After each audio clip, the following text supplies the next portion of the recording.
I guess when the government hands you a dime and tells you they've saved the day, they're hoping you're too distracted by the price on the sign to realize they're still holding the rest of your lunch money behind their back. Hey Canada, it's Earl. As of today, April 20th, 2026, the federal fuel tax pause is officially in effect. Mark Carney and the PMO are taking a victory lap, telling you they've cut your costs by 10 cents a liter for gas and 4 cents for diesel. They're blaming the war in Iran and the chaos in the Strait of Hormuz for the prices, but they aren't telling you the whole story about what you're actually paying at the pump. I'm not here to play with small change. I'm here to give you the nitty-gritty breakdown of why this 10-cent relief is a total slap in the face and how the rest of the world is actually protecting their citizens while we get the banker's buffer. Let's be real, a 10-cent cut on gas that's pushing $2 a liter isn't a save, it's an insult.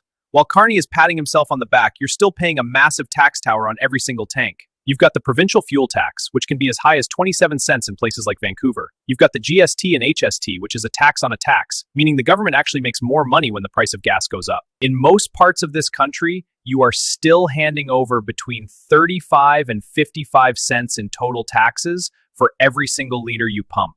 Taking a dime off that is like taking a bucket of water out of a flooded basement and expecting a thank you note. It doesn't even cover the inflation we've seen in the last 3 months alone. If you want to see what actual leadership looks like, you have to look past our borders. While Carney offers us a nickel and a prayer, other countries are moving the needle. Take Australia, for example. They didn't just pause a fraction, they slashed their fuel excise in half. That was an immediate 22-cent saving for their citizens. No complicated Building Canada Act strings attached, no digital tracking, just a direct cut because they know their people are hurting. Look at Norway. Like us, they are a massive oil producer.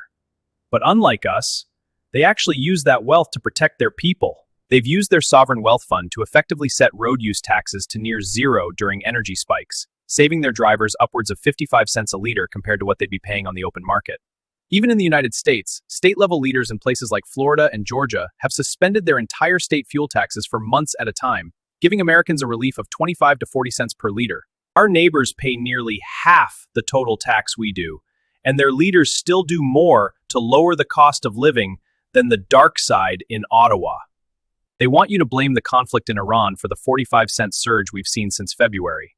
And sure, the Strait of Hormuz is a mess, but Canada is the 4th largest oil producer in the world. We have the oil, we just don't have the sovereignty to use it for our own benefit. Instead of building our own refineries and keeping our prices stable, the government keeps us tied to global spot prices so they can use every war as an excuse to keep your taxes high and your dependency even higher. And don't forget the fine print. This pause is scheduled to end on September 7th, 2026. This isn't a permanent fix, it's a summer distraction.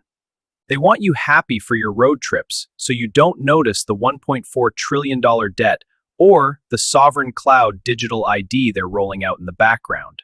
Other countries are protecting their citizens, our government is protecting its Project Maple budget. Carney is giving you a dime back, but he's keeping the dollar to fund his digital agenda and his backroom deals. They're giving you a nickel back so you won't notice they're still reaching for your wallet.